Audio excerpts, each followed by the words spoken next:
Welcome back, everybody, to This Week in Privacy, presented by Privacy Guides. I'm Jonah, and I'm joined again by our staff video producer, Jordan. How are you doing today, Jordan? Very well, thank you, Jonah. Really excited to jump into the privacy news and also some exciting news. Yeah, we have a bit of a special announcement to make today, so I'm going to hold off on the rest of our usual intro for now.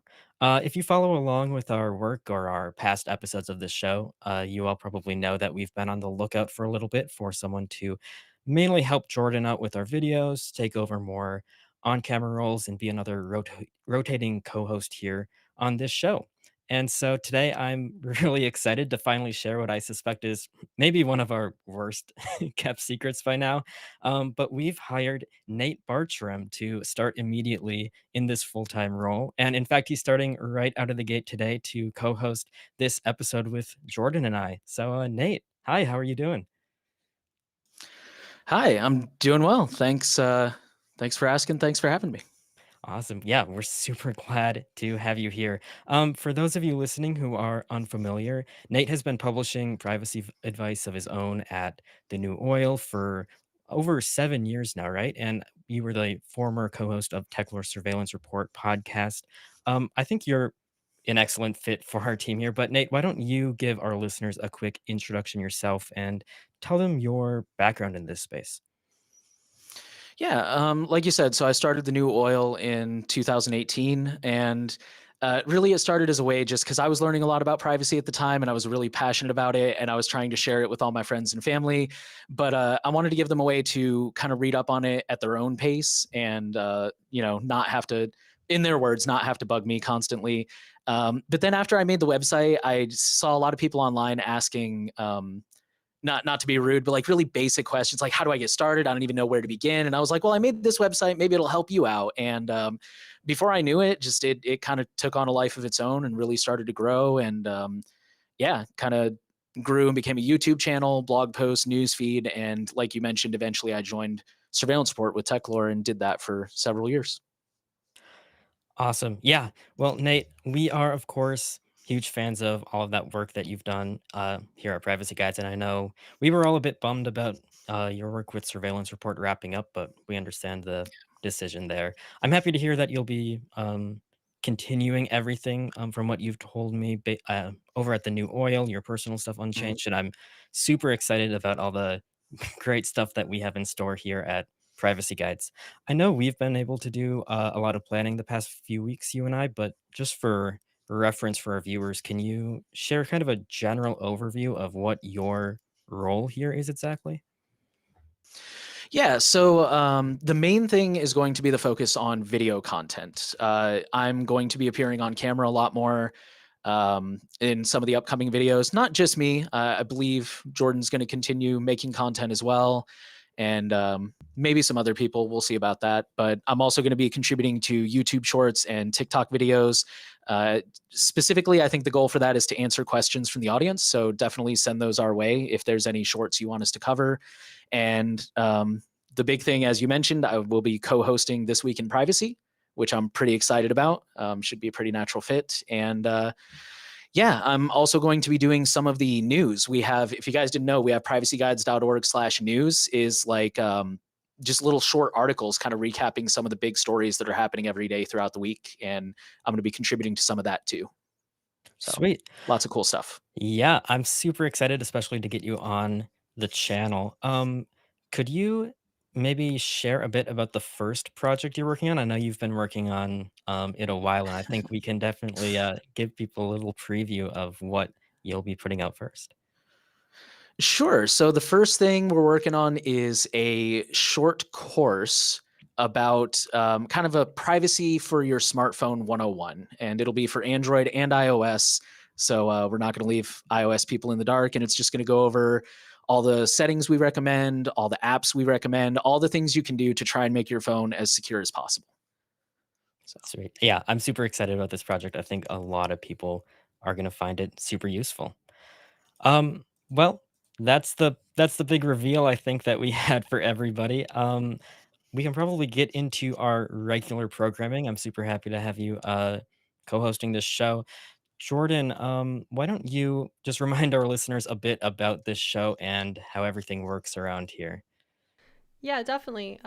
So if you haven't tuned into this show before, Privacy Guides is a non-profit which researches and shares privacy-related information and facilitates a community on our forum and matrix where people can ask questions and get advice about staying private online and preserving their digital rights. But before we dive into this week's show, here's a little rundown of how everything will be laid out.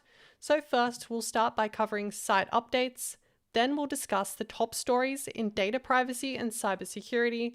And then we'll explore some of the trending posts on the Privacy Guides forum.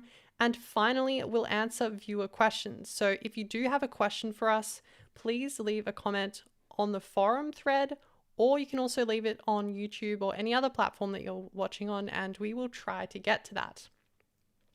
So with that being said, I guess we can dive straight into site updates here. So why don't you take that away?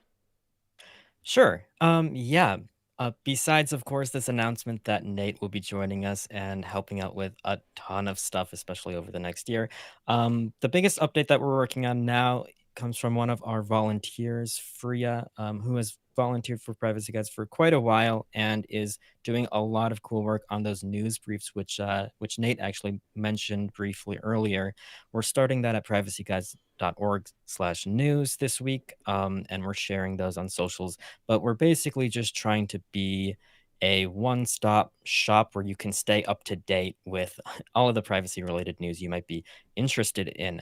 A lot of people, I think on our team, have had trouble sorting through all the news because, like, if you try to follow Linux topics, for example, there's a ton of news articles about random Linux hardware features that aren't really relevant to a lot of people when you might only want to focus on certain specific things. So that's kind of the gist behind what we're working on.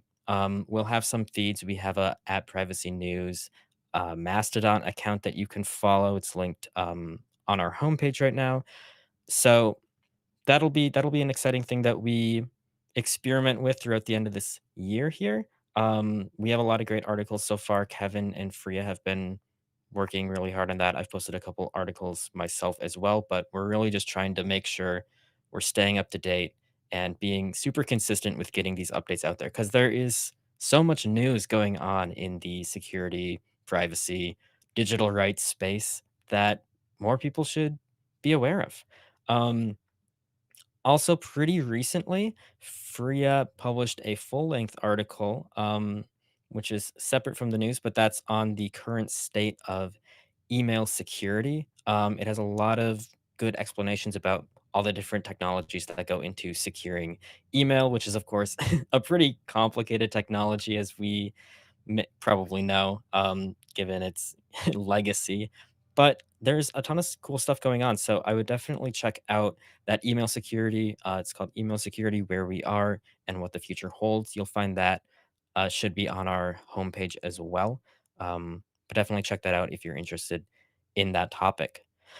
I think that kind of briefly sums up everything I've been thinking about the past few weeks. But I know, Jordan, you have a lot of video stuff going on your end too. Why don't you share the next video that you'll be working on? Yes, thank you so much. So I guess there's two video projects that are kind of in the works right now. I guess you could count a couple of video projects under that umbrella. So at the moment, as you probably may have heard if you listened last week, we're working on a threat modeling course, which is hopefully going to be a couple of episodes to kind of guide people through the process of creating a threat model. And it's sort of been an issue in the community where people don't really know what tools to use and what sort of software to use, and it's kind of been a good area to basically elaborate on and create something that's a bit more accessible to people, especially to people that prefer video formats. So we've got a video coming out. It should be coming out very soon to basically introduce the topic. It's definitely going to be followed up by a quite a bit longer video afterwards as well, and possibly another one after that, just because of the complexity of the topic. So definitely look out for that. And I also, the other day, I interviewed Patrick Breyer because we're actually doing a video on chat control. So if you kind of haven't been following the news on that, there's EU proposal which basically is trying to mandate the scanning of people's devices in the European Union, and it's so far it seems like it's going to be defeated, but I think it's certainly a topic that we need to stay on top of and actually make sure we put out something to educate people on, because it doesn't seem like there has been enough coverage, especially from mainstream media in Europe. So it's definitely a topic we want to try and put something out on. So that's another video that I'm hoping we'll have published in the next couple of weeks, but that's certainly in a sort of production process at the moment. But yeah, that's sort of what I've been working on this week. Sweet. Yeah, I'm super excited to see that video series come out. It'll be really cool. We have so many cool plans for our videos. I know recently if you're a Privacy Guides member and you support our work, which you can do by visiting our website and clicking the heart icon in the top right and becoming a member. But for those of us who currently, for those of you who currently support our work, we just released some new topics on the forum that are members only for you to leave suggestions about topics we should cover or things that we should do for our members to make sure we're providing a lot of value to the people who support us. So I do want to highlight those. They've been pretty active already from our current members, but if you missed them, definitely go check them out and let us know what you want to see in terms of that program or in terms of what you want to see in terms of future videos or articles on the site, because there are literally so many topics we can cover, right? And helping us prioritize based on what you want to see would be extremely helpful. But with that out of the way, why don't we move on to the biggest news stories that we've seen throughout the past week? Nate, do you want to start us off with our first story? Sure. So our first story is going to come from the European Union, and it says that Europe is scaling back its landmark privacy and AI laws. So we're quoting The Verge here, I believe, and basically Europe is trying to keep up with the changes in AI and stuff, and try to stay competitive in the marketplace. So I'm going to quote a few parts from the article here. So one of them says, the changes change, which is a weird way to word that, but they're talking about the changes that are being made to these laws. They say the changes change core elements of GDPR, making it easier for companies to share anonymized and pseudonymized personal data sets. They would allow AI companies to legally use personal data to train AI models, so long as that training complies with other GDPR requirements. And they say further down, under the new proposals, some non-risk cookies won't trigger cookie banner pop-ups at all, and users would be able to control users would be able to control other cookies from central browser controls that apply to websites broadly. There is a lot more here, but those were kind of the two main things that I personally zeroed in on as being directly privacy related. So the main thing that stuck out to me, I heard this story from another source, actually, from Surveillance Report. They cited Noib, one of the None of Your Business is a fantastic nonprofit over in Europe who does a lot of great work on privacy. And Noib said that in regards to that first part about making it so they can train with other AI data sets, they're basically trying to allow AI companies to do pseudonymization. Yeah, which is to simplify it, it's basically, so a company, they can't use your name. Instead, they can replace your name with a number, and somehow that's supposed to be more anonymous. I don't know. That's something I've never really understood. But so a company can't track Nate and track my location, but they can replace Nate with 1, 2, 3, 4, 5, and now suddenly that's okay, which I don't understand how that makes it any different. But yeah, they're basically saying AI companies can do this as long as they don't use your actual name and attach it to you, which is ridiculous because a veteran privacy enthusiast will know that it doesn't take a whole lot of data to correlate and figure out who that data belongs to.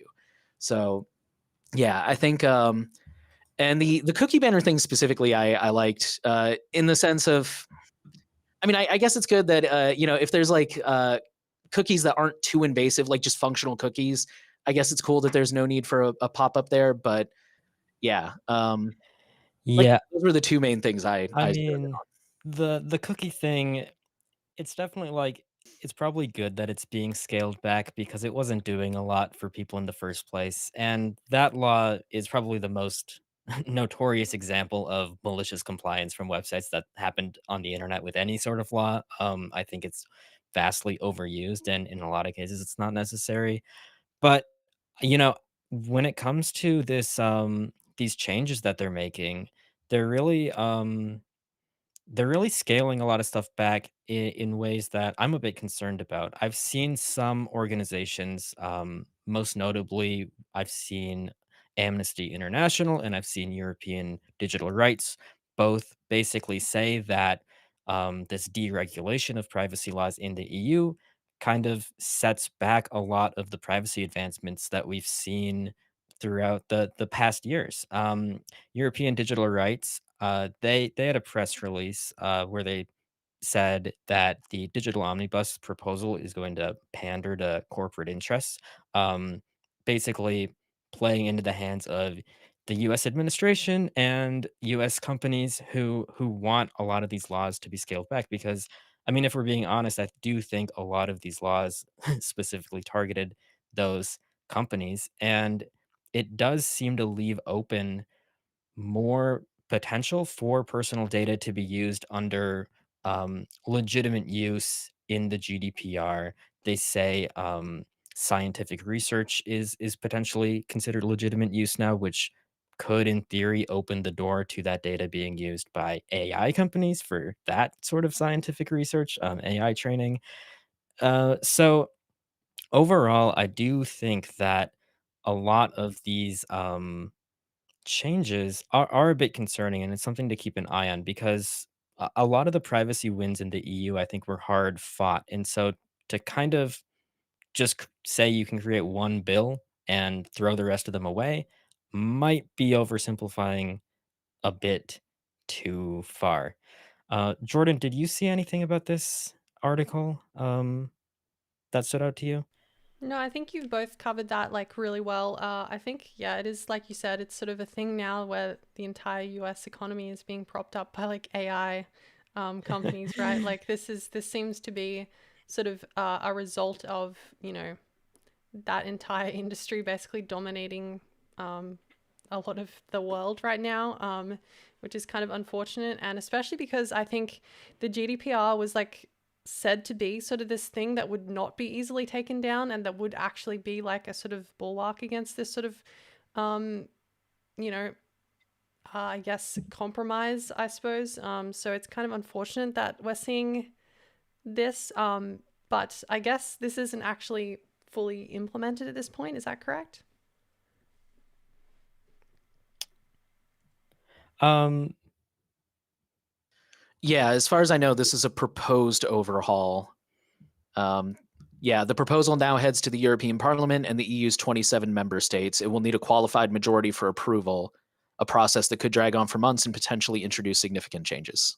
right. It does sort of feel like they really tried to get all the privacy advocates burned out on all the chat control stuff just so they could sneak this one in. I don't know if anyone else feels that way. It certainly feels Horrifying. like that. Okay. Well, I guess if are there any final thoughts on that story or Yeah, I would probably just say, definitely, if you, especially if you're in the EU, take a look at this proposal. Um, Freya recently posted a news article that kind of summarizes up some of this and has some of these links to the resources I was talking about if you wanted more information. But yeah, you should definitely see how it affects things. We're planning on publishing a bit more about this soon, but we definitely wanted to make everyone aware of this story because it is happening pretty quickly, I think. yeah. Yeah, and I guess with that being said, we can move on to the next story here, and that's I guess a article written by Freya, which is sort of summarizing the situation with Elcomsoft achieves full file system extraction for Apple TV 4K on tvOS 26. So, just quoting what they wrote here, Elcomsoft, purveyor of forensic extraction tools, announced that they were the first to achieve a full file system extraction for the Apple TV 4K running tvOS 26, marking the first forensic extraction of one of Apple's latest operating systems, according to them. And they plan to release support in their iOS forensic toolkit later. So this is the first generation Apple TV 4K, which runs the same CPU and chipset as the iPad Pro 2. So it does.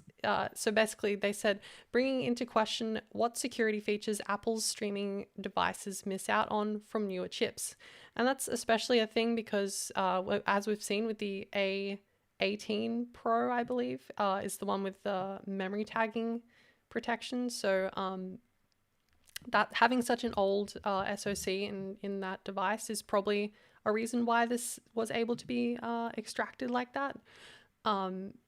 So just quoting the rest of the article here, they highlight the difficulties of extracting data when the device lacks a USB-C port.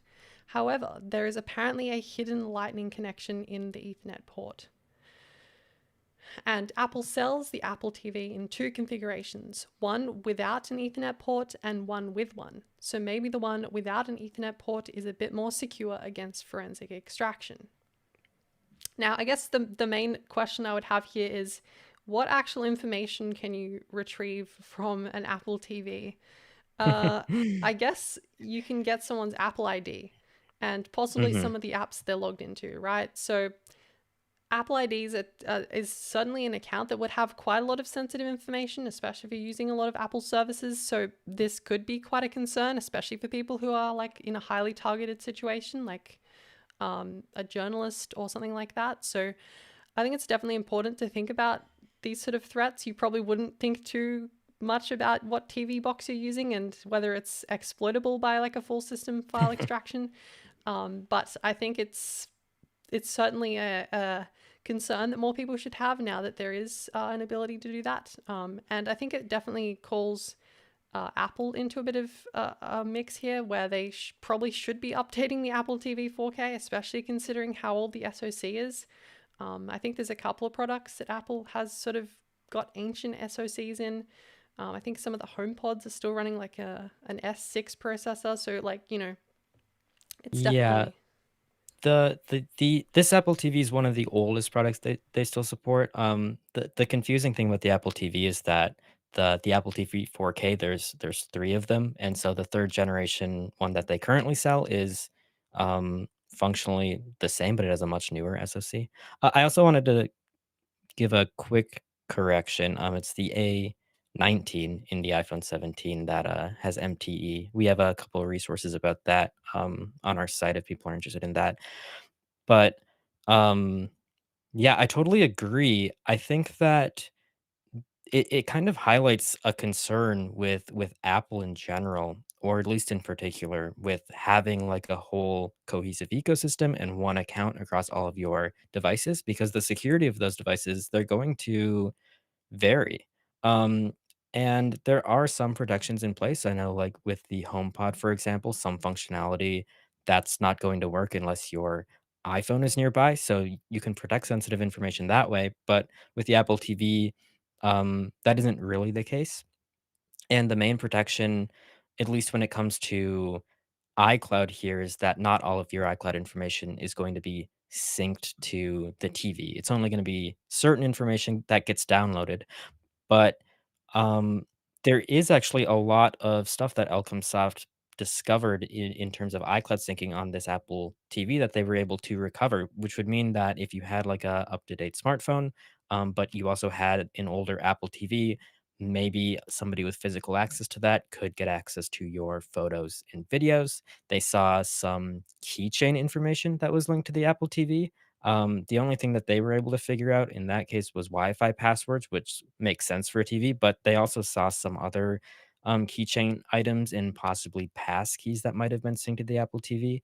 Um, so I do think people need to look into that more, but there's definitely some sensitive information that could be synced to these devices.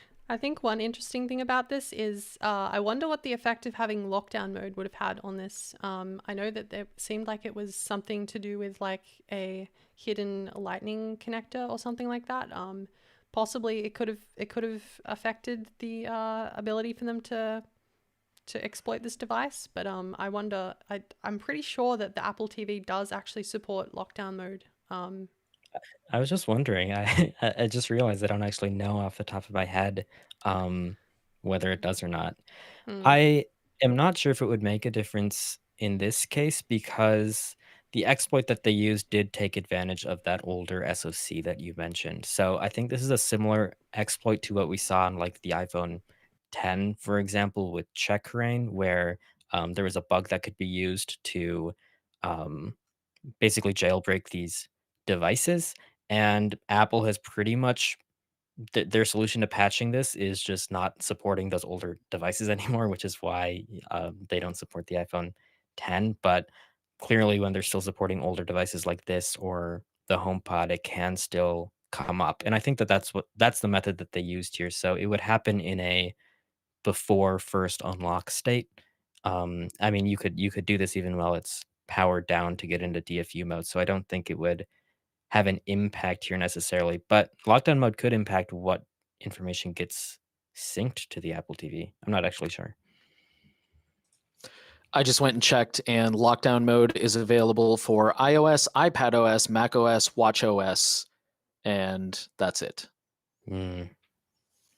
So no Home OS and no tvOS. So those old HomePods and Apple TVs, they might be a way in. As they say, the the I in IoT is for security or something. I don't know. I can't remember what it No, is. S, Yes, the most S in likely. IoT stands for security. Yeah, something like that. But yeah, I think it's interesting, right? At the end of the article, Freya just says, it's time to take the security of our IoT devices seriously and demand stronger protections from the companies making these products. So hopefully Apple does actually issue like some sort of patch or fix for this. I'm not sure if it's actually possible due to like, I think you said it was more of a hardware issue, it seems like. But it'll be interesting Yeah. to see how Apple Well, responds. Freya did also in this article bring up a good point about how you can't have a password on your Apple TV, and that would also solve this problem if there was strong, like, full disk or full file encryption before the first boot. I mean, even if you could jailbreak an iPhone, for example, most of that information is inaccessible because of encryption, which is great. But in the case of the Apple TV, none of this information is encrypted on its storage because it doesn't have a pin to protect it with. So I think that that could be an easy improvement that Apple could make if they were concerned about this security problem. Certainly, yeah. But yeah, I feel like we've kind of covered that. Why don't you take the next article here, Nate? Sure thing. So the next thing that we're going to talk about is the SHIFTphone 8.1 with iodeOS. So if you guys haven't heard about this, this is a new phone being launched by Nova Custom, who I personally heard of from their laptops. Apparently, they make laptops that are Cubes certified, which, again, if you guys aren't aware, Cubes is a technically not a Linux distro, but short version is it's a very, very hardcore Linux distro. I'm very oversimplifying, but I do use cubes actually. And so I kind of keep my eye on which companies are cube certified and stuff like that, because it can be a little bit difficult to install sometimes. But anyways, Nova Custom has decided to make a phone, and or maybe they've been making phones because it's the SHIFTphone 8.1, but this one's kind of making waves because oh, excuse me, I don't think they make the phone, but they are selling the phone. It Mm. says here on their press release that the SHIFTphone is now available at Nova Custom. They're selling a version with iodeOS. I believe Marina also sells the ShiftPhone 8.1 with EOS. So like this seems to be a pretty common Gotcha. phone for these custom ROM resellers is what I'm gathering. Okay, I see now. Yeah, so the SHIFTphone is an existing phone, and they've managed to make one that comes preloaded with iodeOS. Mhm. So, yeah, they're saying this is a privacy-friendly phone that's not only user-friendly and secure, and we're going to come back to that, but it's also sustainable and fully modular. This smartphone, I'm reading off their press release here. The smartphone stands for privacy, security, freedom of choice, and repairability. So I will admit the repairability part is pretty cool. On their little marketing release here, they have an exploded view of the phone, which is pretty neat. And further down, they say that the battery is removable. There's hardware kill switches. And personally, I've never seen this before. They even say the hardware is removable. So certain components like camera, fingerprint scanner, microphones, and speakers are removable, which I do have to admit is pretty cool. So it comes preloaded with iodeOS. They've replaced the stock Android system. And Yoda is a fork of Lineage, actually. So it's based on Lineage OS, which Yoda does do a little bit more with it. They do have some built-in tracker blocking, but other than that, it's from what I've been able to tell, because I've done recently, I did some poking around on different flavors of de-Googled phones, and it comes preloaded with F-Droid. It comes with Aurora Store, which is another way to get your proprietary apps from the Play Store without needing the Play Store. So that's pretty cool. But it seems that this has, and correct me if I'm wrong here, Jonah, but it seems this has mostly made waves because a lot of people are wondering, why did you go with Yoda, which is based on Lineage? And I think the main concerns here are mostly around security. Lineage is, from what I understand, Lineage is really well known for trying to support a wide range of devices. And as a result, they do have to make a handful of security trade-offs. So for example, you can't relock the bootloader. That's probably the biggest one, which makes it difficult to run certain apps, usually banking apps and stuff like that.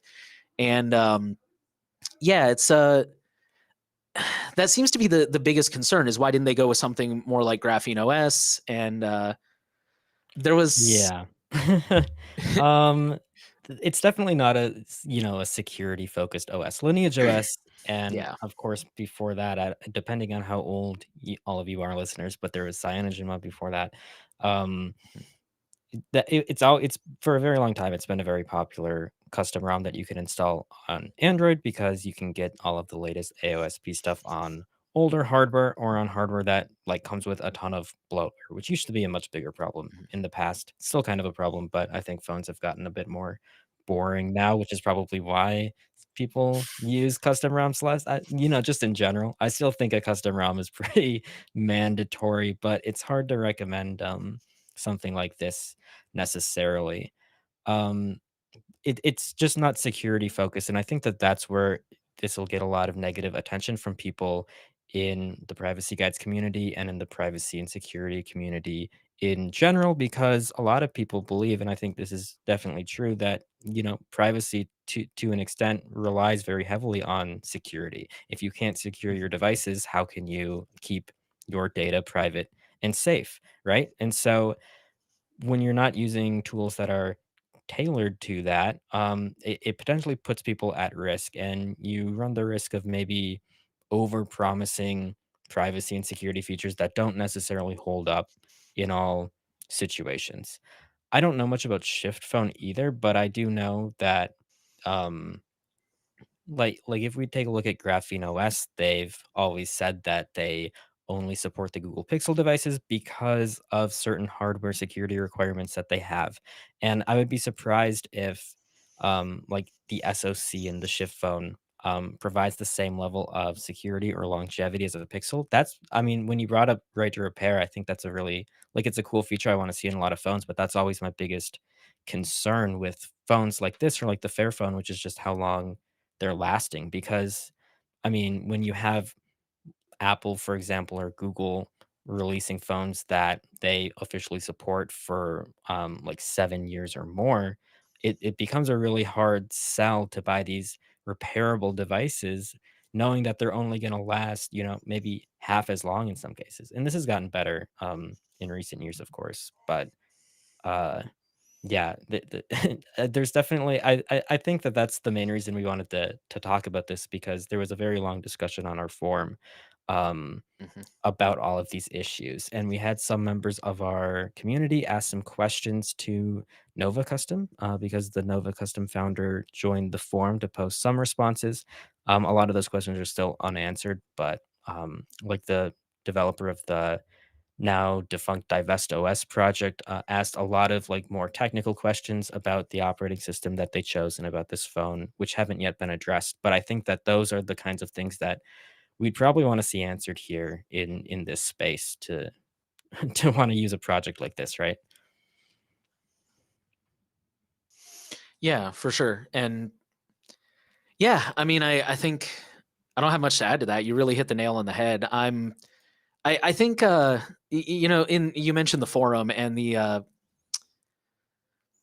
don't know, the Nova Custom representative who responded in the forum, he did make a point about people conflating privacy and security, but you also made a really good point about security is how we enforce those privacy wishes. And I'm also a little curious why they didn't go for something that is a little bit more secure and would be able to better help users better enforce those wishes. But yeah, I don't know. It's an interesting project, but I do worry, especially when they lead on. And I know everybody's going to say this phone is secure and it's private, but I do worry about lulling people into a false sense of security with that kind of stuff for sure. Yeah, I would just say like we're still going to continue to recommend using GrapheneOS and a Google Pixel in general, just because it kind of covers all your bases. And I honestly do like the implementation that they have of like Google Play services, if that is something that you need, a lot better than Micro G, which is what's used by this OS and Lineage OS and in other most other custom ROMs. Um, but yeah, I do want to see a product like this succeed for sure because I think we definitely need more private smartphones in this space. But it's a very niche group, and it really only defends against like a few particular threats, and it doesn't even necessarily do it well, if to be honest, in my personal opinion. I'm sorry, but like if I'm looking at this, I think the main thing that we're going for is like de-googling or trying to avoid big American tech companies, but this has always been my problem with micro G. Well, you're replacing a lot of that code from running on your device, and so maybe they can't, you know, run something that you are unaware of, which is a little bit of an improvement. Micro G doesn't replace any of the server side stuff, right? It's not a re-implementation of any of these features. In some cases, you can maybe change out providers, but in some cases, you're stuck with Google services. That's kind of the point of it. And so a lot of data on your phone is still going through Google all the time. And so I don't really see any of these mobile solutions that still rely on any form of Google services as a complete privacy solution, unfortunately, which is a bummer. And I really want to see something come out that doesn't rely on Google at all. But, you know, It's kind of hard, I guess. But I think the main thing that like interests me in these sort of devices, which I've always kind of been interested in, because I don't know if you've been keeping up to date with like teardowns of each Google Pixel device, but they're just very bad sustainability. Like they don't allow users to easily swap out the battery, to easily service their devices. And while Google is, you know, making the most secure devices, it's kind of a problem from that aspect. Like user serviceability of their devices is kind of important. Um, so it's interesting to see a device like this, but yeah, it sort of doesn't check all the boxes, unfortunately. But yeah, especially I did notice on this one in the like teardown picture, it did have like dual SIM and a micro SD card. Like anyone remember, like every phone used to have a micro SD card, and now it's like every phone is like charging like ridiculous costs for like getting a storage upgrade. It's pretty ridiculous, especially when we're doing it with Google, who I think they've actually removed the SIM card in some regions. Like you can't even. But I guess that's a separate issue, I suppose. eSIMs and such. But yeah, I'm kind of interested in this device, but yeah, it's not really like a. It's not really living up to the standards of what we look for, I guess. So it's kind of unfortunate that they decided to go down the direction of iode instead of, you know, something like GrapheneOS. But I don't know. I don't really have too much of an opinion on it, to be honest.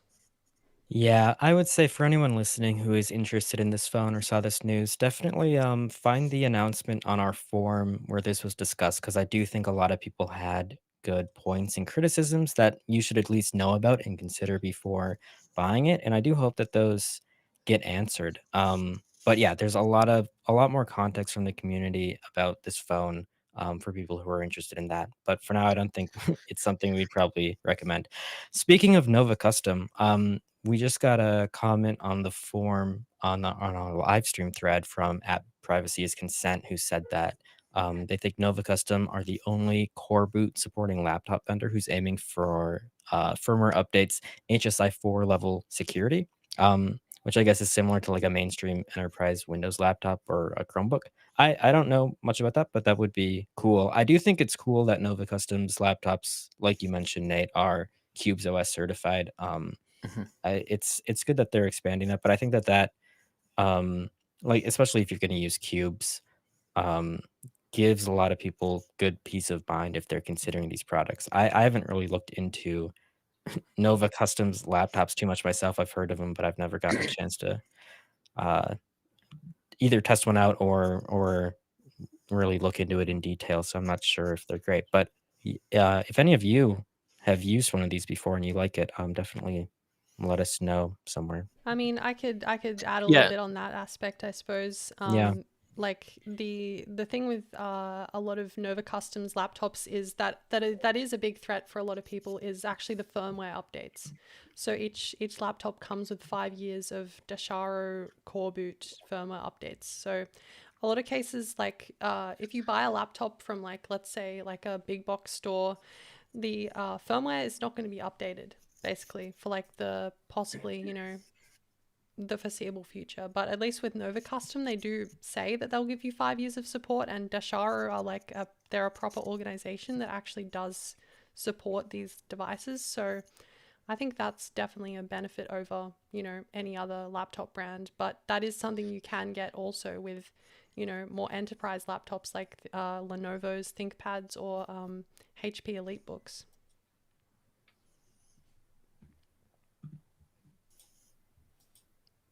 Was there anything you wanted to add there? I think I might have cut you off. No, I think that kind of covers everything I was thinking about. It is cool that Nova Custom is striving towards that with their laptops. I do hope that more laptop vendors pick up this like Linux firmware update system and try and improve this because that is something that does need to be fixed in the Linux ecosystem at least for sure. I think firmware updates are still a problem in general across the board. Yeah. So yeah, for sure. Cool. All right. I think the next story will go to Jordan, I believe. Yes. So this is kind of a story that's sort of pretty fresh out the press, I suppose. GrapheneOS migrates server infrastructure from France amid police intimidation claims. So basically, the GrapheneOS project has announced on X that they are ceasing all operations in France, asserting that the country is no longer safe for open source privacy projects. While the operating system will still be available to French users, all website and discussion servers are being relocated abroad. Until now, the project relied on OVH, a French hosting provider, for its core website and social media services. The migration plan moves the Mastodon, Discourse, and Matrix instances to a combination of local and shared servers in Toronto. Critical website infrastructure will be hosted by NetCup, a German-based company, and GrapheneOS claims that they do not collect confidential user data in their servers or store critical infrastructure in France. Therefore, the migration does not affect the services such as signature verification and downgrade protection for updates. So, GrapheneOS cites the government's support for the European Union's chat control proposal, and it says that GrapheneOS developers are also refusing to travel to France. Developers are no longer allowed to work inside the country due to safety concerns. This discussion also was sparked by negative press coverage from two articles published by Leparison. Oh my gosh, sorry, French people. Um, Parisian, I think. yeah, that sounds right. Uh, an interview with French cybercrime prosecutor Johanna Brousseau implies potential legal action against the project. Quoting that quote here, with this new tool, there is a real legitimacy for a certain portion of users in the desire to protect their exchanges. The approach is therefore different, but that won't stop us from suing the publishers if links are discovered with a criminal organization and they don't cooperate with the law. GrapheneOS argues that Leparison have conflated their project with government-sponsored forks, which are fake copies of their operating system. The news outlet refers to a fake Snapchat app, dark web advertising, and a series of unlisted YouTube videos that are not features of GrapheneOS itself. The project had previously threatened litigation against these government-sponsored forks. One prominent example is Anom, an FBI-backed shell company that developed a compromised Android operating system and messaging platform as part of Operation Trojan Horse from 2018 and 2021. So what are we thinking about this story here? I was literally just going to bring up Operation Trojan Horse, and then I'm glad that Kevin covered it in this article because that is, I mean, that is a totally different situation, right? But if you have something like Anom OS where the government is making this operating system and they're literally like trying to distribute it to criminals, that is one thing, and it's a concern. And you're literally, the FBI is literally sponsoring criminals in this case, whereas GrapheneOS, it's a totally different situation. It's just a normal operating system like any other operating system that's focused on privacy and security. And I was just telling this to someone else on the forum discussion for this story, but I think that GrapheneOS has a good point here, which is that this article from Le Parisien, um, it does focus a bit too heavily on GrapheneOS. It's kind of a non-story that criminals are using this in the same way that the metaphor I use in my example is like if a Ford F-150 is used in a bank heist, right? You're not going to see a bunch of news stories about how Ford is enabling these bank heists. It's just like a tool, right? Or if, there's a bunch of hackers or cyber criminals out there and they're using MacBooks, you're not going to see a news story about how Apple is enabling hackers to, create ransomware attacks, right? That's not like a thing in general when it comes to tools like this. But if you focus on like true privacy and security, you get a bit of a bad rap. And so I think it's unfortunate that GrapheneOS has to deal with this coverage, right? But I don't know. I think because of that, a lot of GrapheneOS's decisions as far as like avoiding France in general and moving their servers out of there, that's especially I think is a good idea. I think it does make some sense for them to do, because it seems like a just a strange situation over there in general. It doesn't seem like it doesn't make any sense to me for the government to compare this to something like a NOM OS. It's a completely different situation. Yeah, I just want to add on to that. I remember a story from I believe earlier this year about in Spain actually, they consider Google Pixels like if you're just walking down the street with a Pixel, the police will stop you and potentially search you because iPhones are so common over there, and unfortunately, um, like you were saying, like Graphene has picked up this bad reputation for some reason as being used by criminals because in and I'll come back to that in just a second. In his book Darkwire, Joseph Cox writes the whole story of this whole Anom thing, and he mentions that after Anom collapsed, a lot of criminals started moving to Graphene because it is open source and because it can be more trusted than something like Anom, which was proprietary, and there's a whole story going on there. But the drawback is what I took away from the story, in going back to the thing about Spain, what I said at the time when I thought about that story was, this is why we need to normalize privacy and normalize, because Graphene, last I heard, has about 30,000 users, and I believe they get that number by seeing how many updates ping their update server. They're obviously not like keeping track of how many people download because there's no registration or anything. But they estimated they had about 30,000 users, which in a global scale is like almost nothing. And it like you were saying, like graphene's just a tool. There's probably 29,000 of those users are perfectly normal, law abiding people who are not doing anything illegal. But when we don't make these tools ubiquitous, it makes them more suspicious. And I'm thinking of, for example, Signal. I find Signal users in the wild everywhere because it has become so common. And I feel like somebody trying to argue that, oh, you have Signal, so you must have something to hide, is becoming harder and harder. Or like WhatsApp is an even better example. Like WhatsApp is end-to-end encrypted, but billions of users around the world.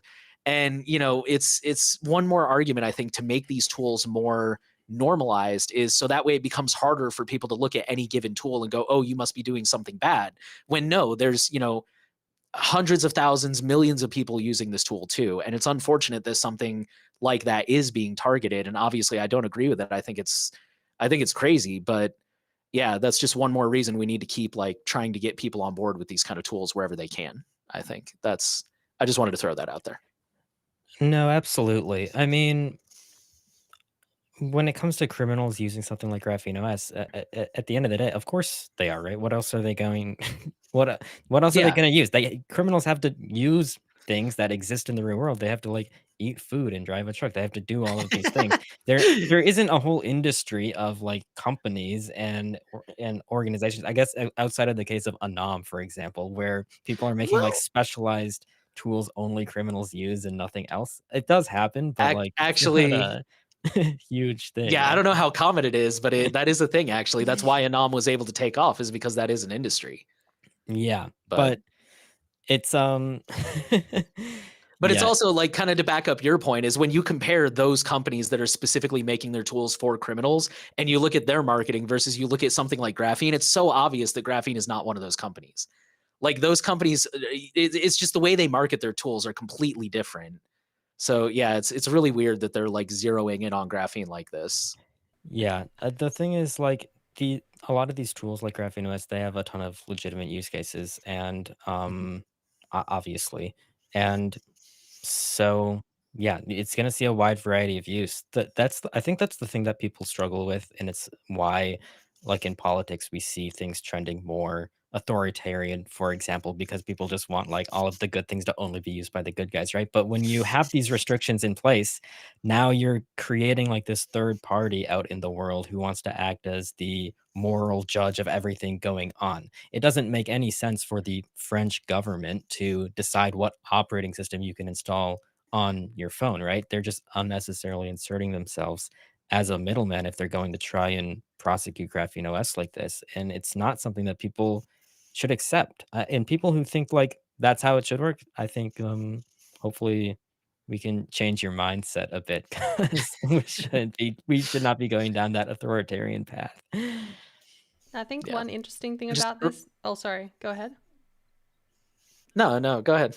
One interesting thing about this is with GrapheneOS making their own like custom devices, I wonder if this will actually become more of an issue in the future. Like if they decide to create a custom device specifically with the vendor, would that mean that there's more suspicion of people using such a device? Because at least with a Google Pixel, you can kind of just have, it's pretty innocuous, right? Everyone's like, oh, it's just a Google Pixel.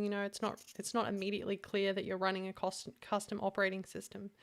Whereas if it's like a phone specifically designed for that, like, would that be further an issue for governments to start taking action against these devices? It certainly will be interesting to see how that goes. Yeah, we're gonna have to see how that whole GrapheneOS hardware thing plays out. I just saw a GrapheneOS moderator did an interview on another YouTube channel. I don't remember which one off the top of my head right now, but what I heard is that most likely that hardware is looking like late 2026 or 2027 is when we're gonna see that come out, so we still got a little ways to Mhm. go. My main question is, like, when we find out what device this is it going to be a mainstream device similar to the Google Pixel, where this manufacturer will sell a normal version and a not a normal version, but like a stock Android Google certified version and a GrapheneOS version, or is this going to be a GrapheneOS exclusive phone? I don't think I've seen that news yet. And if it's not exclusive, I think that that could definitely alleviate that concern. But I guess we'll just have to wait and see. I think another concern is it's almost seeming like Europe is becoming sort of like Europe used to be like, oh, in Europe, everyone cares about privacy. They've got the GDPR and all that. And now it's becoming like almost every time we see these laws coming into place, like the chat control one, and also just France being kind of crap, right? Like it's Yeah. becoming the places that are safe for people to have like infrastructure where the governments aren't just doing some ridiculous stuff is it's becoming kind of small. I remember it used to be Switzerland. Doesn't seem like that's going to be the case for a while. Well, we don't know, but it seems like it may not be the place to go now. Oh, Germany. Oh no, they're supporting chat control. Oh no, it's like it's really a difficult spot, right? And it does seem like a lot of these countries in Europe aren't as privacy respecting as we thought. So it's kind of No, unfortunate to the see. amount of times that we've brought up the EU, I think, on this show is definitely a red flag about the EU at this point, because it does seem like at least every other episode, if not more, we're talking about some new EU proposal going on. So, yeah, it's concerning over there right now. But I mean, where in the world isn't it concerning these days, right? I mean, it's kind of is what it is. Yeah. Need that gif of that kid who starts off laughing and then it turns into crying.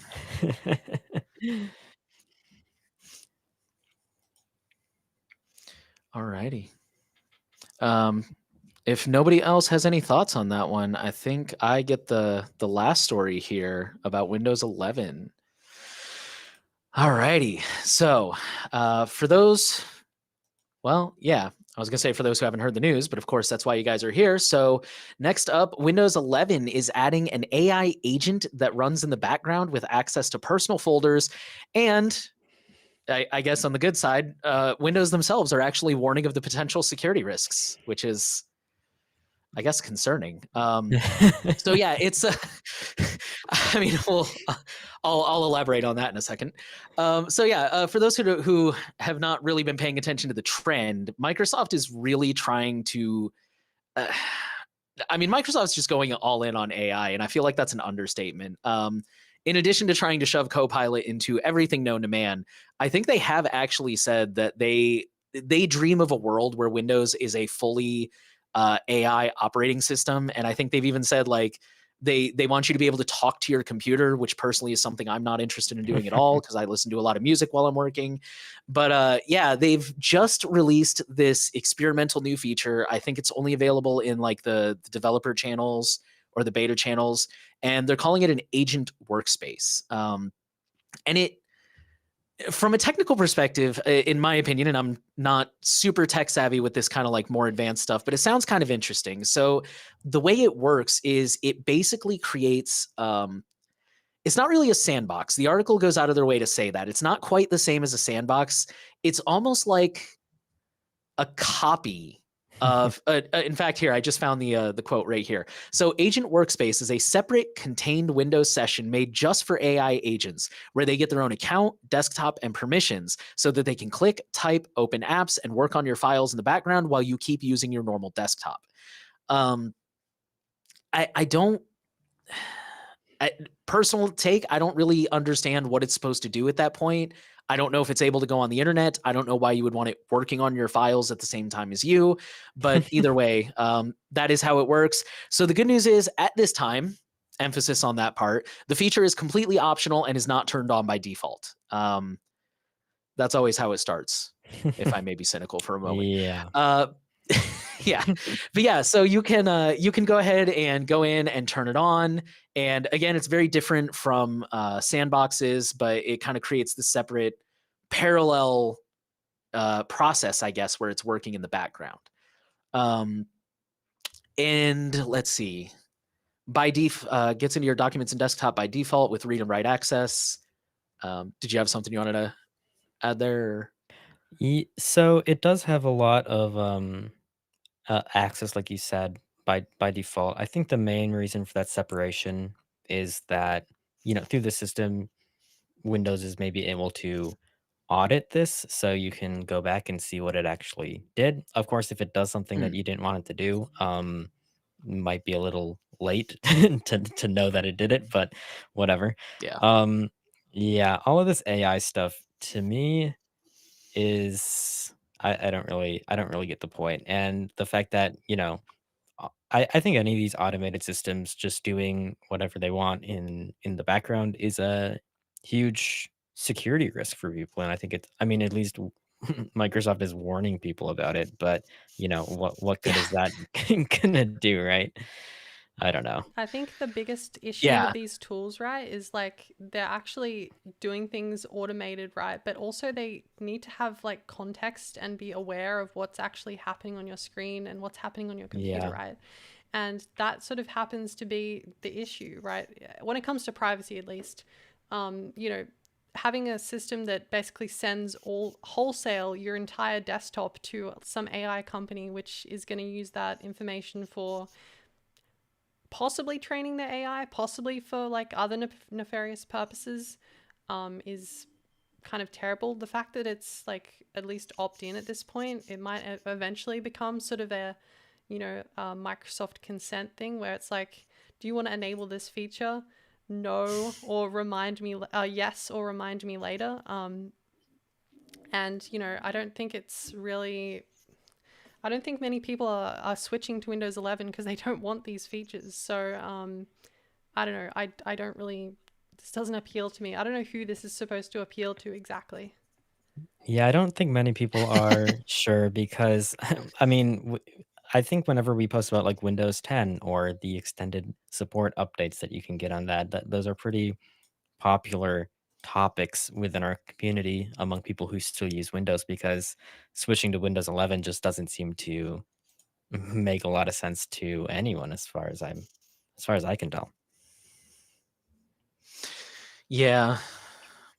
Yeah, I mean, I do wanna take that moment to shout out that we are really big fans around here of switching to Linux, and this is a great excuse to do it. Yeah. Um, a and I keep hearing, like, obviously, I'm on Cube, so I'm not getting, like, the full, uh an accurate, that's the word I wanna use. I'm not getting an accurate snapshot of where the Linux space is right now, but I keep hearing that it's really getting good, especially for it used to be that you wouldn't recommend Linux for, like, gaming, for example, but I listened to, the Linux Experiment, and to hear him tell it is, like, Linux is almost caught up for the most part with Windows, and in a lot of cases even does better than Windows for gaming performance, and it's really just kind of a few niche things these days that Windows can't do, or excuse me, Linux can't do, but and I mean, there was somebody on the forum who also made the good point that at this point, I don't think it's a hot take to say that Mac would be better than Windows. Like it's got better security, it's got better privacy, it's hopefully got a lot less AI. I certainly don't hear these kind of stories about Macs, but And yeah, the crazy thing is, like, all of these all of these platforms are so much more reliable too. I mean, reliability and backwards compatibility was always like kind of why businesses and everyone stuck to Windows, but Microsoft is just kind of throwing things at the wall and seeing what sticks. And that doesn't seem to be a great approach in terms of stability at all. When it comes to Linux, it must have been a year or so ago. Whenever the Steam Deck OLED came out, I actually got one, and using that definitely convinced me that a lot more people could switch to Linux now. They've made a ton of improvements. I think, to be honest, I think a lot of that comes down to what Steam and Valve are doing. And it's cool that we don't even have this in our notes, but I'm just excited that they're releasing that Steam Machine PC that runs Linux because I think that that's going to, depending on how popular it is, get a lot of people to use Linux computers more and just make it more accessible. It's really important. Like even if people like the typical Steam user who just wants to play games, like they don't have to care about privacy or security, but there's a benefit to everyone when people switch to Linux because the more popular this platform is, the more developer attention and support it's going to get, and it's going to improve like the experience on Linux for everyone who uses Linux very dramatically. So I'm really excited. And like I think the year of the Linux desktop is always a perpetual meme, but it does really feel closer to reality than ever before these days. So I think it's cool. I think sort of the Yeah. biggest issue with this sort of thing, though, is, a lot of companies aren't taking Linux seriously yet. Like, a lot of companies are still rolling out anti-cheats in their games that aren't compatible with Linux, and that means people can't play those games, or professional software still hasn't caught up. Like, Adobe doesn't seem to think that Linux exists, or Affinity, or any of these professional applications. At least we've got DaVinci Resolve, I suppose, but that's still not a great experience if you've ever tried that. But I think, yeah, especially because, people are kind of getting sick of Windows. But another thing I did notice in this article was that Windows 11 does give AI agents access to like your private folders, such as your documents, desktop, and it gives it read and write access as well. So yeah, basically what I was saying before is, this is a pretty big privacy issue, and Microsoft isn't really known for taking security that seriously because they keep implementing stuff like this, right? So yeah, it's if you get the option to enable this, I would definitely not do that. Maybe to just test it out, but it still seems very privacy invasive. Yeah, there was definitely no mention in the article about what data is submitted back to Microsoft, but I would assume it's quite a bit. And yeah, it does seem nice that I'm assuming you can give it more granular access, like you can choose which folders it has access to. I think documents and desktop are just default, but I agree with you. It's so bad. Like, so what I said at the top about like that's really worrying that even Microsoft is saying this is a security issue is like how bad is that if to kind of borrow Jonah's example from the previous story, if Ford releases a car and they go, by the way, you really need to be careful with this feature, like that is really not a good sales pitch right there. So when even Microsoft is like, hey, we've rolled out this new thing, but by the way, you really shouldn't screw with it unless you know what you're doing. Like that's a huge red flag to me that even Microsoft is saying be careful with this thing. And I think that's really, really telling. And the last thing I want to say on the topic of this story, just to kind of back up everything we've been saying, I've said this a few times when we talk about agentic AI, is I still, okay, today, just a few hours ago, um, we bought some broccoli and I was trying to figure out which, because the fridge has the two drawers that you can put fruit and vegetables in. And I was trying to figure out which one should I put it in. So I queried Lumo and I queried Leo. And I asked them both, which crisper do I put the broccoli in? And they both gave me conflicting answers. One of them said the high humidity and one of them said the low humidity. And so that terrifies me that we've got these AI now that we're like, hey, go out and buy me a plane ticket to, I don't know, Detroit, like somewhere domestic, right? Somewhere in the US. And it's like, hey, I bought you a plane ticket to India that costs $2,000. And it's like, how did I get here? So that's one of the things that worries me, in addition to all the privacy stuff, is like, I don't see how letting an AI run rampant and unchecked would not just create twice as much work, which I've heard that's true of code too, is now it's twice as much work because you have to get the perfect prompt and then you have to go in and double check the work it did. And I feel like that's what I would end up doing with any sort of agentic AI. So yeah, Yeah, absolutely. crazy stuff. I guess with that being said, that's sort of the end of our stories this week. I guess we're ready to dive into some of the forum updates. So I guess to take on this one here, there was a discussion about Gadget Bridge. So if you don't know, that's like an app on Android that allows for you to basically have like a free and open source way to connect with a smartwatch. Because I don't know if anyone's tried, but if you try and look for any sort of smartwatch device, it's always going to be either through Google with Fitbit or through like Garmin, for example, and it's not really taking the privacy concerns and of such a sensitive device into account, right? It's probably sending that data unencrypted to a server, for instance. So it is a bit of a concern that people have, and there was an interesting discussion there. I don't know if either of you have had a chance to look at that yet. I have not personally. I can pull it up right now. Have you ever used a Gadget Bridge yourself, Nate? I don't know if I you've do, tried any of this yes. smartwatch stuff. Yeah, do you use it with that? Uh, it's a Pine Time, so it's extremely limited, but yeah, I do use Gadget Bridge to sync to it. It seems pretty cool. I've never really had compatible hardware to get a chance to use it, unfortunately. Um, Now I just use an Apple Watch, but I used to use a Pebble, and there's actually another related story about the new Pebble devices that we can talk about in a second. I wish I was just looking for it the other day, like my older one, because I did want to try this out. Um, it it's cool that this exists. I don't know what the hardware support for something like Gadget Bridge looks like. I don't know what people commonly recommend. For the Pebble? No, just for Gadget Bridge in general. Oh, gotcha. Like I what I do see the I'm guessing it's not the Pine Time. I was gonna say I do see the Pine Time mentioned a lot, but to be honest, like I said, in my opinion, it's extremely limited. Steps have not worked in quite some time. Heartbeat sensor is not very accurate in my personal experience, but I have seen Pebble thrown around quite a bit. I'm also looking at somebody here on the forum mentioned Amazfit, but I think that's an app, not a watch. No, Amazfit is a I know they make watches. I don't know Oh, much is it? about them, Okay, but they do. gotcha. Um, there's another story, that I've seen people talk about. I don't know how widely this was shared outside of, like, the open source Pebble community, but there's a bit of a dispute right now. If you're unfamiliar with Pebble listeners.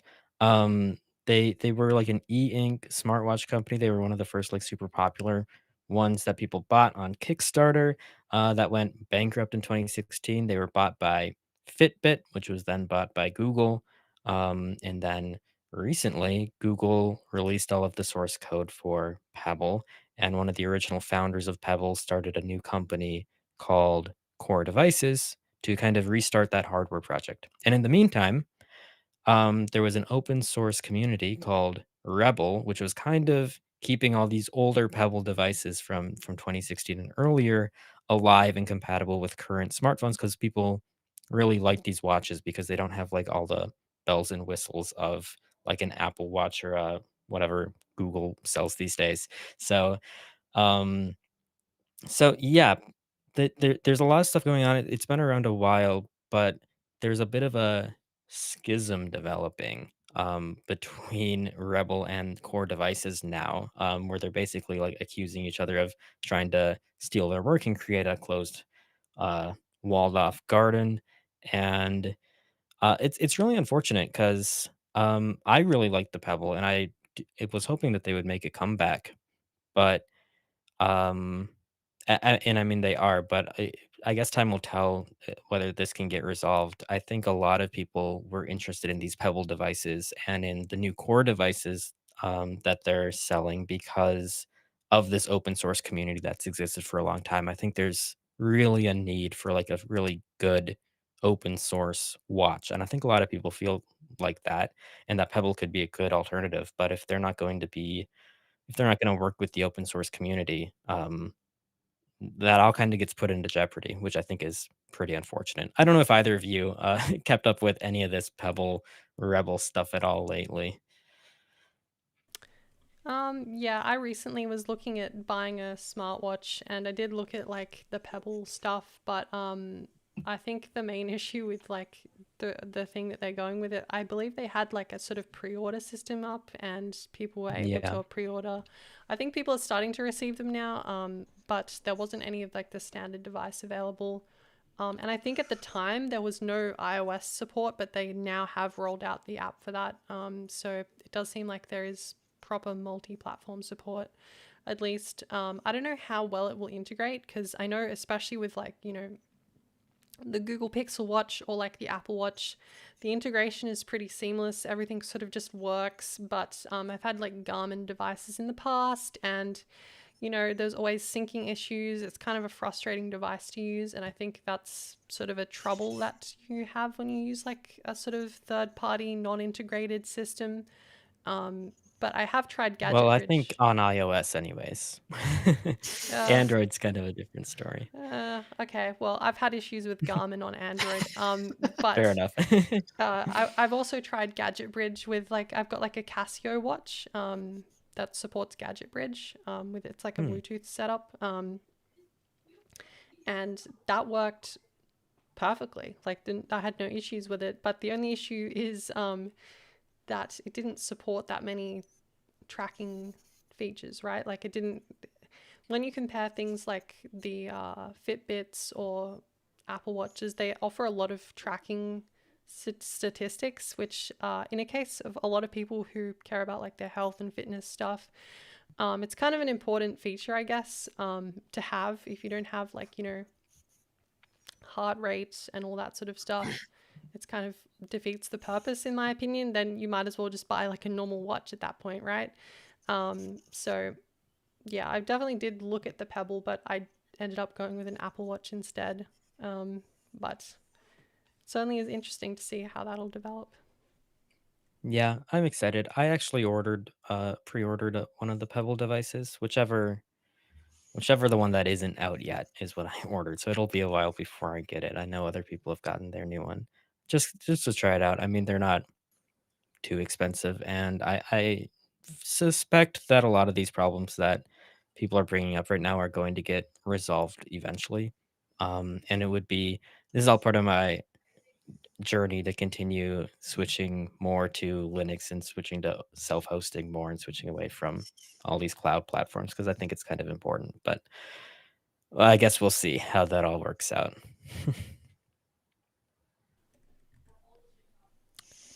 Yeah, I don't think I have much to add to this other than to kind of agree with the overall sentiment that the wearable space is not great outside of like Apple Watches and Fitbits, which of course are especially like things like Fitbits come with a lot of privacy concerns. So Yeah. it Your would be nice if we had more your Pine more Time options. isn't the greatest option out there.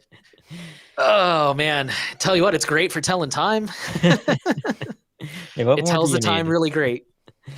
I mean, I don't need much to be honest. I'm really not that concerned about it, but I know some people really like to monitor that kind of stuff, and it really does help them get more insight into their fitness and their activity in their body. And I totally see the value in that. So I'm definitely not going to be one of those people like, well, I don't need it, so I don't care. I wish we had better options, but Yeah. and it's really unfortunate that it looked like there was something promising like this on the horizon, and now it looks like it might fall apart. And like you were saying, I really hope they do get it figured out in a good, positive way.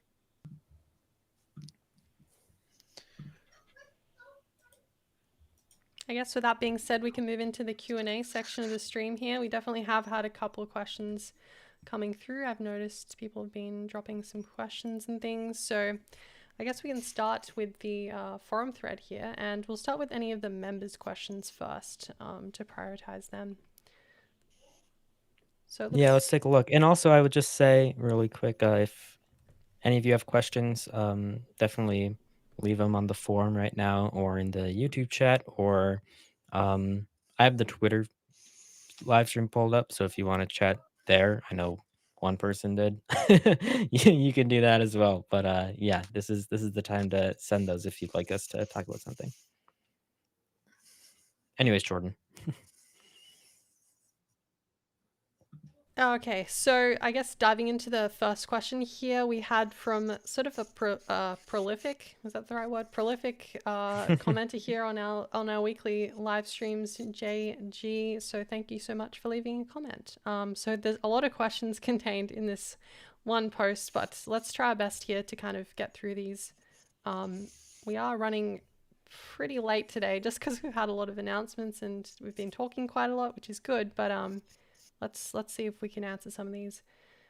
So first question is, please share what's in store for us now that you have a new creator for privacy guides. Also, does this mean that we have Jordan in addition to this new person as content creators for privacy guides? Or is this creator replacing Jordan? Hope it's not the latter. So I feel like we kind of covered that in the introduction thing. So hopefully that answered your question, I guess. No, I'm not being replaced. We're just additive here. So definitely look forward to any of that stuff that Nate announced in the intro there. That's really all there is to say on that. I guess moving on to your next question here, please make a case for people using Windows on their PC that they really ought to consider their choice of OS. I feel like we've also kind of covered that too. So hopefully that sort of Yeah, answered your question in that we're section. really on top of things, you know. I think it all I naturally covered comes that up. one on yeah. So definitely go back a little bit in the stream there if you want to get what we talked about there. We need an article about, so they're asking if we should get an article about gaming on Linux, showing how you can replace your work PC with alternatives that work just as well. It's definitely something we could do. I don't know if either of you have any thoughts. Yeah, we'll think about it. I definitely want to get especially more um video content out about Linux in the future, maybe some articles in place as well. But yeah, all of that stuff is we're still kind of strategizing and seeing what we should really cover and what's like most important to do first. Like I was saying at the beginning of this stream. So if yeah, if you're interested in these topics, especially for our members in those threads that I opened on the private members forum before, where we can kind of prioritize some of this stuff. If you want to leave us that feedback, which I know this user already already has, so thank you. Um, but that'll be super helpful for us. But we're definitely yeah, with all of our changes lately and all of the new programs that we're um, starting and planning for next year, I think that we want to cover a lot of this stuff. And so, you know, I don't have like specific plans or timelines for any of this, but it's all stuff that we definitely want to do. Yep, definitely is exciting stuff. I guess we can move on to the next question inside this question. So they're asking, while I don't want to curtail the natural discussion the podcast has, I want to reiterate that I once said about keeping the episodes/discussions tight, such as they are not long. Some prep work for this in advance. Yeah, I think it's definitely helpful to have some of those articles that we've got written up by Freya, and I think Jonah might have had one, and Kevin had one as well. So that's sort of, I guess, the strategy there. That is sort of a summarized option. Do either of you have anything you want to add there? Yeah, I think I've said this before in another episode. I don't remember when exactly, but I think with this show, um, it's not like a goal to be a news brief show, right? Like we're not covering all of the stuff that we've seen. This is more of a discussion show that it's a bit more unstructured. And so I know that people want to have like a pure news show, and they want to listen to that, but it's not the goal of this particular series. I think we're aiming for a different audience. So yeah, as far as like specific plans to do any of that, I don't know, but I do definitely agree with you, Jordan, that uh having these news briefs that we're publishing now and getting out very regularly is helping a lot in terms of keeping up to date with all of this and having like ready to go notes. I think that the biggest benefit of this privacyguides.org/news section that we have now is that not only are we kind of like curating the stories to make sure that they're all relevant to our community, but we're also really summarizing these things up and kind of leaving out extraneous details. Of course, all of these stories that we're posting, they link to the sources if you want those details. But I think, like in particular, if you want to keep up with product announcements, for example, and or like Proton releases a new feature, I think a lot of people in the community would agree that Proton's marketing blog is a bit notorious for, you know, having a lot of long posts that kind of cover a lot of stuff that's not really necessarily relevant or not necessarily like things you need to know, right? And so we can really distill all of these marketing blogs and other resources down into just the important stuff. I think that's a big goal for the new news briefs section that Freya and the rest of us are working on, and I think it'll be really valuable. Just as a tool in general for the community and also for planning this show. So hopefully there are some improvements, but yeah, as far as like the format of this show, I think it's always going to be like just a top story discussion and not like a comprehensive trying to cover everything as quick as we can, right? So it's just a different show than you might be used to. Yeah, definitely. Definitely is some good points you brought up there. And I guess we can continue sort of discussing this really long question here we've got. So I also want to reiterate that I wish you post all discussion topics at least a few hours in advance so we can ask direct questions, what's already going to be discussed. So I guess that's sort of a bit of a logistical thing. A lot of times, we don't have a huge, we're like a small team, we don't have a huge amount of time to be, getting things all ready in advance. I think, we're sort of getting things ready right before the stream goes live. It's sort of the process that we have now, but I'm sure there might be a possibility for that in the future. I'm not against Yeah, it personally. to give you all a peek behind the curtain a bit, I mean, for this episode, one of the one of the stories that we were discussing was still being written up by Kevin while we were starting the show. So, it is a last minute thing and news comes out every day and we want to make sure that we're covering the latest stuff. If something happens this morning, we can talk about it. What I would say, if your main concern is you want to be able to ask questions about stories on the show, you're always welcome to ask a question about any news story or forum post that you see in our community. And even if we don't talk about that story on the show, especially if you just leave a link to the context, we can still try and answer your questions. And I think if you focus on like the big news stories, there's a pretty good chance that we will talk about it anyways. So I would just look at the news section on the forum, and I would say any news story that you see there throughout the week is fair game for these live stream threads. And yeah, I would definitely feel free to ask questions about any of that because the point of the show is to really make sure we can discuss anything that people want to talk about related to privacy, security, digital rights, right? And so nothing is really off the table, even if it's not one of our curated discussion news stories, right? So if that's the only thing holding you back, I would say don't let that hold you back, that you don't know the topics in advance. Yeah, that's a good way of putting it, I suppose. And I guess is Privacy Guides now going to be more consistent with their content release schedule now that you have another person? And I feel like we did answer that at the start. Yes, there's going to be more content coming out. There's going to be higher quality stuff coming out. There's going to be more of everything. So Nate, how do you feel about all that? Honestly, I was like, we better be putting out more stuff. Otherwise, I'm going to be real bored.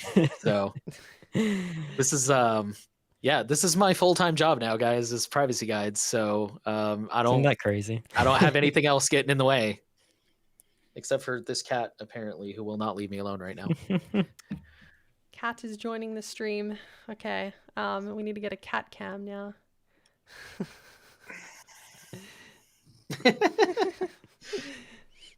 He's happy. It's attention. All right. So will paying members ever get to see a sneak preview peek of the topics being worked on by Privacy Guide staff? It would be nice to have that as a perk. I can answer that. I did talk about this a little bit because we have that members only thread now where you can suggest topics, like I said, to prioritize. That for now might be the closest that we get to seeing something like this. As far as confirming like what topics people are working on, I don't know if even we at this point in time know too far in advance what topics we're going to work on for video or for an article yet, because there's so many options that we just have to narrow down. And so like by the time that we know what's coming out next, it's really only going to be a matter of usually a couple of days or a week or so before members get, I mean, in the case of a video, you're already getting early access to those videos, and so you'll see it um very soon. And so I think if you want to like guide what we're posting, helping us with those suggestions on the members forum, and then getting access to those early access videos is probably where we're at right now. But I definitely wouldn't rule out any um, member perks in the future. We want to make sure anything that we're doing for our members, like we don't want it to detract too much from what we're putting out for free, because since the main goal of privacy guides is privacy advocacy, of course, we really need to get as many people as possible to learn about these topics and to get involved in this issue and in digital rights and in this community. And so, all the free content that we're putting out is the main thing that does that, and that's what our members are supporting, and we thank you very much for that. At the same time, we want to make sure that these memberships are valuable for all of you who are supporting us, and that you're getting something out of it. And so I guess what I would say is, besides the stuff that I just talked about for how this works for members right now, if there's something specific, if you have a specific idea or vision of what you want to see that's different from that, leave it in that suggestions post for members on the forum, because we are I mean, this is something that we're talking about all the time, like just figuring out what can we do for members to thank you for your support and for helping privacy guides in this community grow. Because um yeah, we really want to make sure it is a great program for everybody. So we're considering all options. Awesome. Yeah, it's exciting stuff. Definitely more exciting stuff for members coming next year. Um, and their last comment here is, I do recognize the improvements with the podcast that have been made, and many suggestions and advice from several months ago have already been ensured, so please don't think I only continue to have grievances. I see the good hard work too. Yeah, so yeah, thank you for a lot of those comments and trying to help us make this better. I think, it goes without saying, if anyone has any feedback that's constructive and useful, then please do leave it. We're not going to be offended, right? And that is really our goal here, is to make the best and the most informative privacy related content. So if you have issues, or if there's anything you could suggest that you think might improve it, we're open to hearing that. And we definitely will not take it personally. But No, I guess, absolutely. I hope that yeah, I hope that you've all noticed an improvement. I think we're improving every episode, and I think with Nate on board helping out with with all of this stuff, it's just going to keep improving every week. So I hope you continue to see positive changes. yep. I guess with that being said, I'll just hand it to you, Nate. You can take the next question here. Oh, sure thing. All right, let me scroll down a little bit because I see there's a lot of one-off comments. Kevin was replying and saying that we'll cover all these questions. Kisu said they're 80% sure it might be Nate. Yes, How did you guess? That's crazy. That's crazy to me. like Who could have seen this coming? like Jonah said, worst kept secret ever. And then Kisu also responded to some of those. The person will be additive, doing video content. You say you agree that it would be cool. Speaking about the Linux guide, yeah, and trying to encourage people to get off Windows. You said you agree it would be cool, though not, even though not sure it is specifically a privacy guides kind of thing, or if people here have the specific knowledge here that couldn't be found on some other Linux enthusiast website. I mean, that's true, but one nice thing about having so many voices in the space is sometimes one person explains things in a way that people understand. There's different people respond to different perspectives, I guess, is what I'm trying to say. So in my opinion, it never hurts to have more good information out there from different voices. You agree the podcast is more chill than a video, but some editing could be done to cut some slower paced parts. So we'll take that into consideration. Yeah, what I would And say about that really quick is, you know, I think a podcast is more chill than a video. I also think a a live stream like this is more chill than a podcast even. And so agreed. w- on YouTube, we can't edit these at all. We can, but it messes with a bunch of stuff on YouTube, and it like disables the live chat preview and stuff. So we try to avoid doing that. We can make minor edits to the audio version that we put out, but it's again not really a goal of this show to be like the most um I mean, I hope it's like a interesting and entertaining show to people, but it's not gonna be the most, tight, fast-paced show. I w I think as a team and as an organization, we're not opposed to running additional shows, and if people are really interested in, like, more edited shows about different topics or, like, shorter shows, we can think about that in the future. So yeah, definitely let us know, like, what you wanna see. I don't think you'll see it you'll you'll see a lot of changes to, like, the format of this show, but, we're allowed to do more than one thing over here, so you never know. Which, on that note, Kisu's last suggestion was maybe like making a cut of the podcast on Wednesday with a list of topics, and that way people have 48 hours to throw out their ideas and comments ahead of time. Uh, News from Thursday, Friday would be discarded until next week, but that's not an uncommon practice. So, Yeah, um, I think it's just like I said earlier, yeah. there's so much news that comes out, every single day, and I don't think we'd want to avoid that, and I think it works right now too.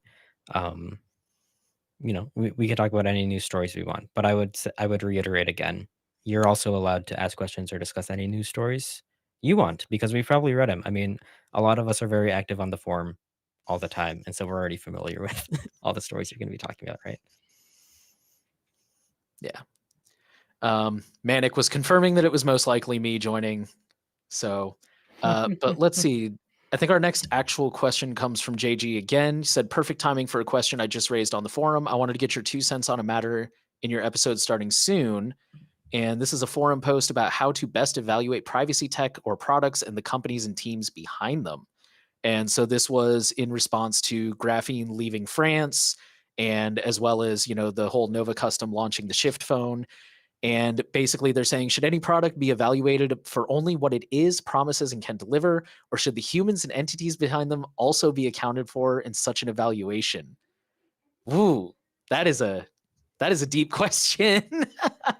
um, Man, that is that I think that's the eternal struggle, to be honest. And I think that's a really I think that's a personal thing, to be honest, Mhm. because I think there are some people out there who really don't care about the person behind it. Is the tech work? Does the tech, it's a like Henry used to say all the time on surveillance report that encryption is math. And if it's open source, like it does what it says, you can't really argue with that. And he was kind of talking about it in the terms of like FUD and conspiracy theories. But I think it's kind of the that's how some people approach their thing is, if it does what it says it does, that's all that matters. But I think it's also perfectly valid that there's a lot of people out there who want to have a company or a person that supports their vision or their values. And I think sometimes that's a very practical thing. Like if you're going to support somebody, you want to support somebody that, um, somebody that And it's shares. just Again, I guess values is the best word. Shares your yeah. values, but at the same time, uh, I don't know. Yeah, I think it's a personal thing. I totally agree. That's what I was gonna say. It is a subjective thing that you would have to decide for yourself. I my vision with everything that we do at Privacy Guides is not to decide things for you and tell you what to do. And so I think for both types of people, if you're really only concerned about the tech and about open source and about how things work, I think we want to make sure that we're getting all of that information out so you can make a decision based on that factor. And if you are concerned about other factors, none of that is off topic here. I think we want to make a community where we can talk about all of these things, and then you can pick and choose um, what matters to you and how you want to go about it. Um, we can try and explain like as much as possible uh the context behind all of these factors, so like it really depends on on what we're discussing, but there are situations where the humans or entities behind them, as you put it, can cause problems and cause real security and privacy concerns that you might have, and we would want to make sure that and acknowledge that these risks exist. And if you decide that the risk of that doesn't outweigh all of the benefits of this incredible technology that you want to use, then go ahead and continue using it. We can't make that decision for you.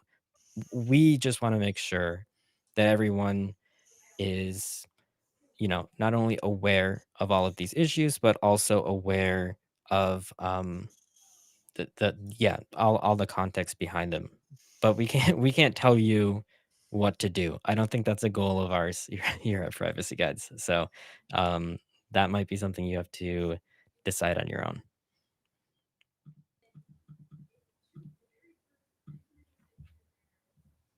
All right.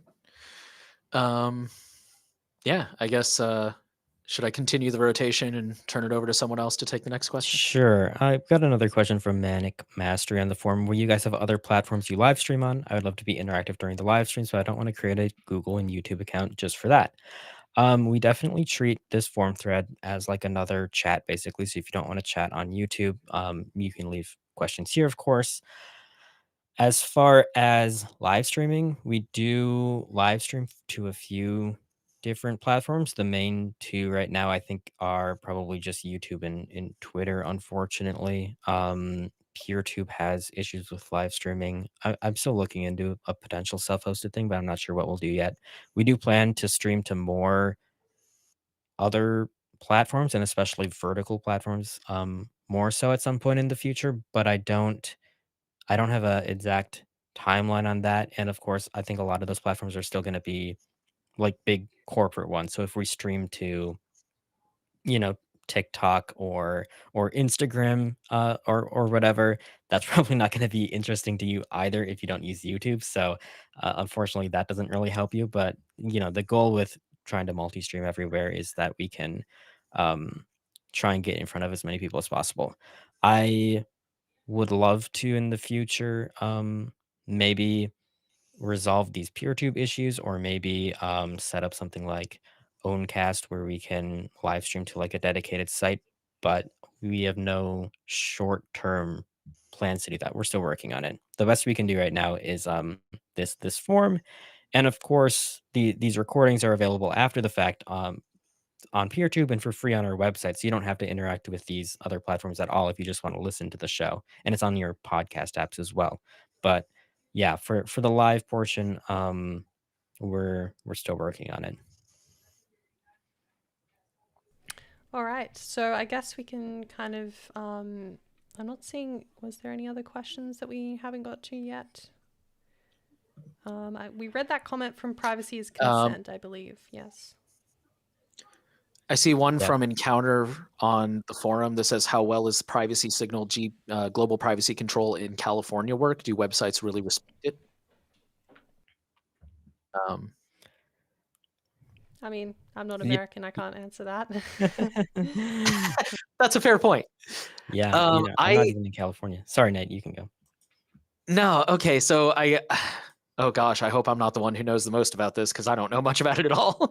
Um, from what I can tell, it does seem like some websites and companies are respecting it, but I don't know if there's any official legal enforcement behind that or how widespread it is. But as far as I can tell, from a technical perspective, it definitely is an improvement over Do Not Track because for those who don't know, Do Not Track basically added a header in your whenever it would communicate with a website. Maybe a header is not the right word, but it would add information when it shook hands with that website, and it would say, "Hey, this person requests Do Not Track." But if Do Not Track wasn't turned on, that little snippet of information wasn't there. So ironically, it ended up becoming another way for companies to track you. And a lot of companies, a lot of websites, if you check their privacy policy, it even says in their privacy policy, "We do not respect Do Not Track." However, um, Brave now has GPC on by default. So GPC is the new one that was introduced a couple years ago, and it's supposed to be like a better replacement for Do Not Track. Brave has it on by default. I think Mulvad browser, but don't quote me. Firefox, I'm not sure if they have it on by default, but they do have it in the settings. And I've noticed in my browsing, I've actually run into a few websites that as soon as I show up on the website, there's a little pop up that says, like, "Hey, we noticed you have GPC turned on. We have respected this and we're not going to track you." Which is kind of weird because they never did that with Do Not Track. But it does seem like at least some websites are, and these are not like privacy specific websites. I can't remember where I saw them, but these are websites that I remember being like, oh, that's really weird that you would actually respect that of your own volition. So I don't know if there is actually like a legislation behind it, or if they're just trying to get ahead of that. But as far as I can tell, there are some websites respecting it for sure. Yeah, from the like legal policy point of view, as far as I know, there isn't a requirement right now um that this is the only method that has to be used by websites. I think they can provide other opt-out um methods, but they are saying that the reason that do not track was a big failure was, one, it added that header to all requests, which is a fingerprinting concern, but also because it was basically just always enabled by a lot of people.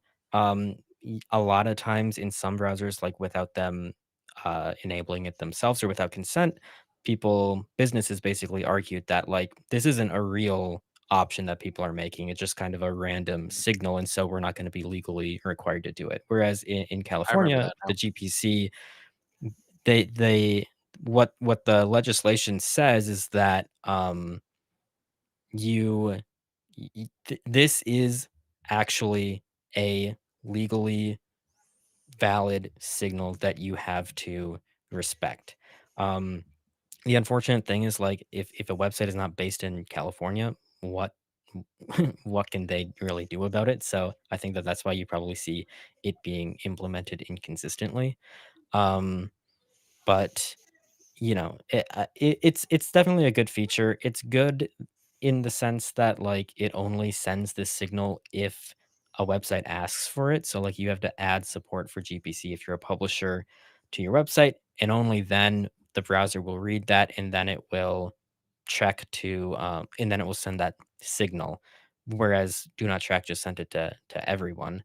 Um, but yeah, I know a bit about, like, the technical side and in the legal side, but I don't know too much about how it's being implemented at publishers right now. It's something I'd have to look into more, like, just how widespread it is. I will say, I think the EU, going back to some earlier news, the whole cookie thing, they have expressed interest in creating a signal that's built into browsers, so you don't have to, opt out all the time. It's just built into your browser. I would imagine it's probably going to be this technology because I mean, I hope that they standardized one technology and there's not a different one for the EU, right?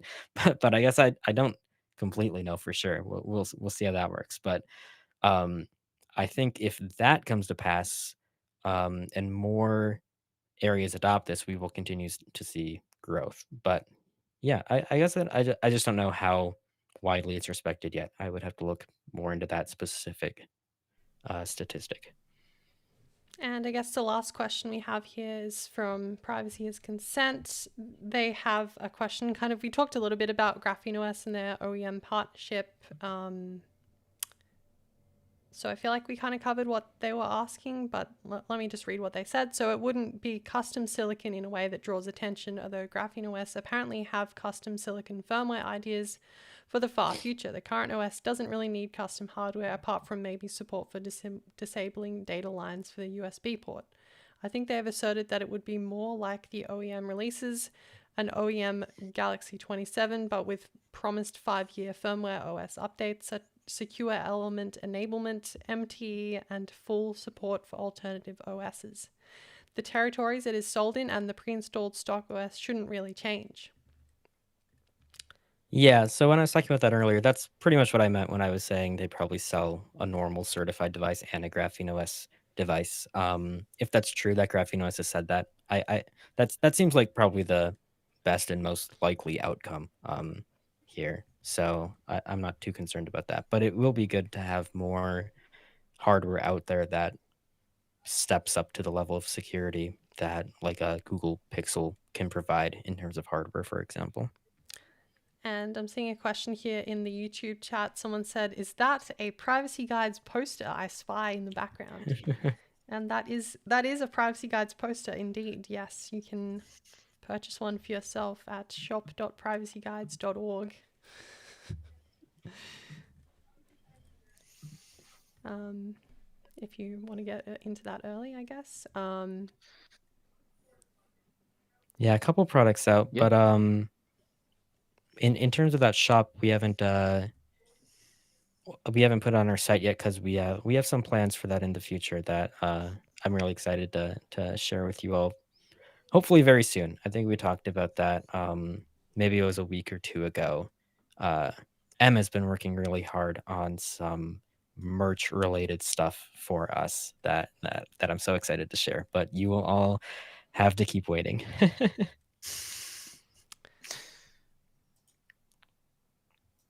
Yeah. Somebody asked in the YouTube chat, when is the iOS 26 privacy guide coming? I think, correct me if I'm wrong, but didn't we realize that that's almost ready? That Or is is that still in development? yeah, that is almost ready. So it should be up by the next time we release a full copy of the site, which Sweet. should be pretty soon, I would say. Probably early next week. Yes, that's Sweet. exciting stuff for that update. I think there's some important changes that you probably need to make. But yeah, just look out for that when it comes out.